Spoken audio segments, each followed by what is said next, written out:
happy people, semoga keadaan kalian hari ini sedang bahagia ya. Kenalin, aku Intan, atau kalian bisa panggil aja dengan sebutan Teme. Di video kali ini, yang mana ini jadi video pertama yang akan aku upload di YouTube, aku akan bahas tentang lebih baik mengadakan lamaran di rumah atau di venue, di gedung, di studio, intinya di luar rumah. Sebenarnya hanya ada 3 tips mendasar aja, dan semoga setelah kalian nonton video ini, kalian gak akan pusing-pusing lagi ya. Tanpa banyak basa-basi, langsung aja yuk ke videonya. Setelah banyak baca dan juga googling sana-sini, nanya ke beberapa orang yang udah pernah mengadakan lamaran juga, intinya prosesi lamaran adalah prosesi resmi atau formal yang bertujuan untuk mempertemukan kedua pihak keluarga dalam rangka bersilaturahmi, dan juga pihak keluarga laki-laki meminta izin untuk meminang pihak perempuan.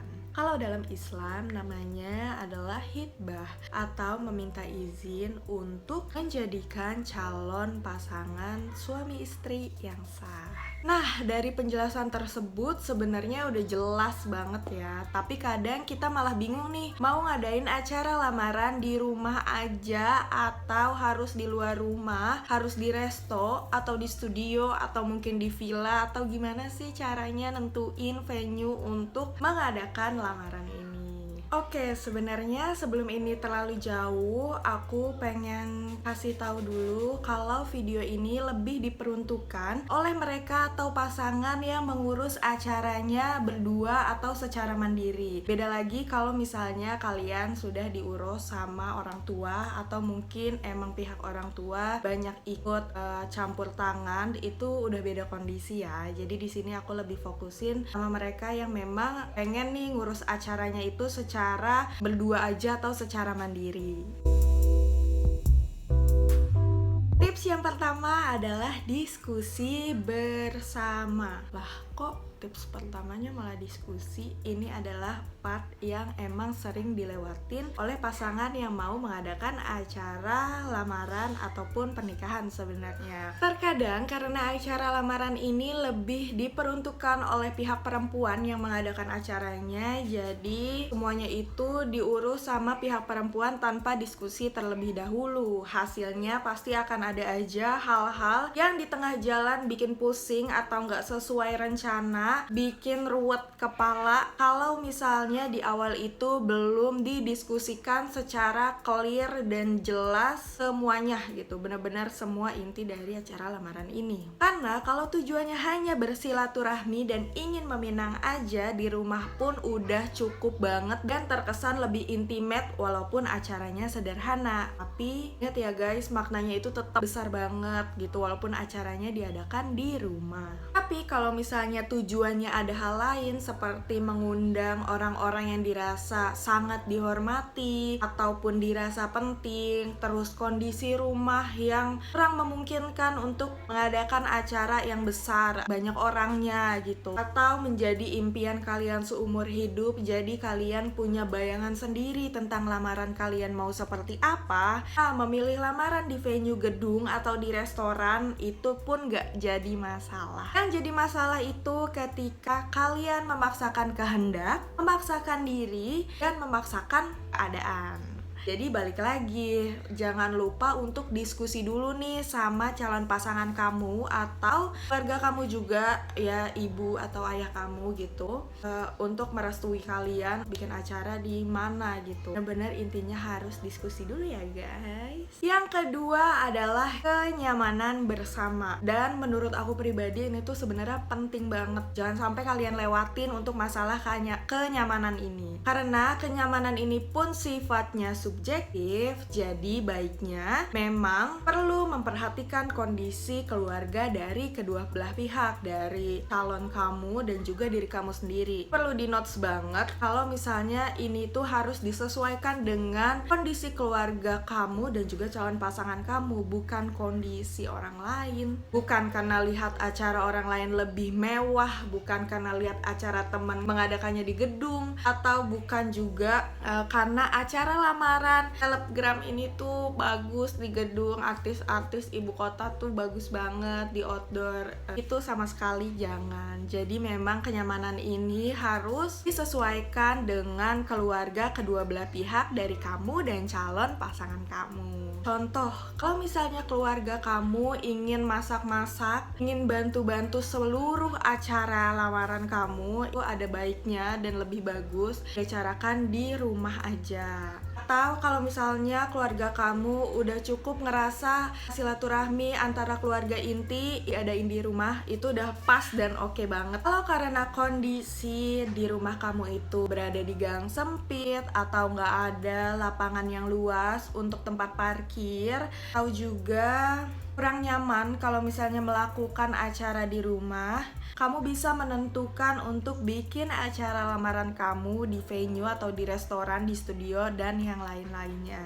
Itu balik lagi perihal kenyamanan bersama. Makanya part diskusi di sebelumnya itu tuh penting banget untuk mempermudah penentuan kalian mau lamaran di rumah ataupun lamaran di luar rumah. Ingat ya teman-teman, acara ini tuh untuk kalian berdua, bukan kompetisi sama orang lain, bukan bagus-bagusan sama orang lain atau teman kamu sendiri atau artis di luar sana. Jadi nggak ada yang lebih baik, nggak ada yang lebih bagus, nggak ada juga yang lebih bahagia dari orang-orang lain di luar sana selain untuk kalian berdua. Semua itu tentang kamu dan calon pasangan kamu. Intinya jangan fokus sama komentar-komentar negatif orang lain. Mantap. Aku personally memilih acara lamaran di gedung atau di restoran dari awal diskusi sama calon aku karena mengingat atau melihat kondisi rumah aku itu yang berada di gang sempit, juga benar-benar gak ada lapangan untuk tamu-tamu itu nanti parkir gitu. Nah makanya aku sudah mempertimbangkan sama mas aku, sama calon aku untuk mengadakannya itu di luar rumah, di restoran dengan menyesuaikan budget yang kita miliki bersama. Hal yang ketiga atau yang terakhir adalah kondisi finansial. Nah ini adalah kondisi atau part yang paling penting, paling krusial, paling penting banget gitu. Karena part ini adalah yang paling menentukan pada akhirnya kamu akan mengadakan acara di luar ataupun di rumah. Perlu kita ketahui dulu karena acara lamaran ini sifatnya formal, selain tempat kalian juga harus mempersiapkan beberapa hal. Di sini aku udah meringkas, intinya ada 10 poin, yaitu tempat dan jumlah tamu, yang kedua seserahan yang akan dibawa, yang ketiga dekorasi, catering, dokumentasi, seragam kalau emang ada, MUA, cincin, buket bunga, dan juga transport atau akomodasi. Dari 10 hal yang perlu disiapkan ini, kamu bisa menyesuaikan budget yang kamu miliki berdua. Kalau emang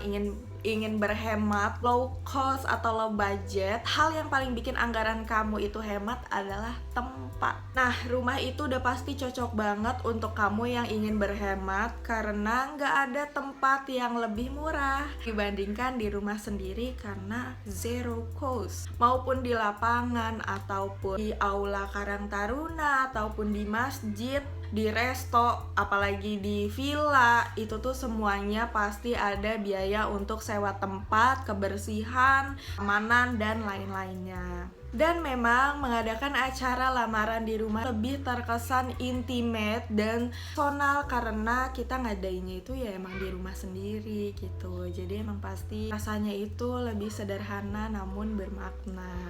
Seserahan, dekorasi, dokumentasi, dan 10 hal lain yang tadi udah aku sebutin itu benar-benar bisa di-adjust atau disesuaikan dengan kemampuan kalian berdua. Biasanya ada juga yang ingin memakai simbolis-simbolis atau adat tertentu untuk mewakili kebiasaan keluarga kalian. Nah, hal ini lebih baik didiskusiin lagi sama orang tua dan juga calon pasangan kamu. Pokoknya teman-teman tenang aja karena definisi mahal dan murah itu yang harus harusnya menentukan adalah kalian dan juga calon pasangan kalian. Ingat ya, jangan sampai kalian memaksakan kondisi keuangan kalian, karena ini tuh masih acara lamaran aja gitu. Kalau misalnya kalian cari googling di sosial media ataupun di internet, di browser gitu, vendor-vendor itu harganya bermacam-macam banget. Ada yang paling murah under 500.000, sampai ada juga yang jutaan, puluhan juta, bahkan ada yang sampai ratusan juta. Itu beneran ada, dan itu wow, spektakuler banget. Jadi karena ini acara untuk kenangan dan cerita kalian berdua, pesan aku cuma satu: jangan terlalu pusingin komentar orang lain, dan jangan pernah berusaha untuk memenuhi ekspektasi orang lain untuk acara kalian berdua. Yang ada malah nantinya kalian gak bahagia karena terlalu mikirin orang lain dibandingkan mikirin kalian sendiri. Balik lagi ke hal yang paling basic dari tujuan acara lamaran itu adalah untuk mengenalkan kedua belah pihak keluarga, dan pihak laki-laki meminta izin untuk meminang pihak perempuan. Tujuannya itu sederhana banget ya, jadi jangan sampai kalian perumit sendiri gitu. Nah, itu aja tips mendasar dari aku untuk memilih acara lamaran mau di gedung atau di rumah aja. Sampai sini kalian udah kebayang belum mau ngadain acara lamaran di mana? Semoga aja ada hal-hal yang tercerahkan dan menjadi bahan pertimbangan kamu dan juga calon pasangan kamu. Buat yang lagi prepare atau persiapan menuju acara lamaran, semangat! Pokoknya semangat terus, semangat nabungnya, semangat juga untuk pilih-pilih vendor sesuai keinginan kamu, semangat juga menuju halalnya, ini yang paling penting. Pokoknya dibawa happy aja karena arahnya untuk ibadah dan kebaikan kalian bersama. Yang mau tanya hal-hal lain seputar lamaran, budgeting, prepare dan sebagainya, bisa banget kamu tulis komen di bawah atau DM di Instagram aku @intangrh. Atau mungkin mau bahas yang lain, mau bahas di luar pejuang halal ini, di luar konten pejuang menuju halal, bisa banget DM aja langsung di Instagram aku. Sampai ketemu lagi di video-video aku yang lainnya, dan mohon dukungan serta bantuannya ya teman-teman. Bye bye.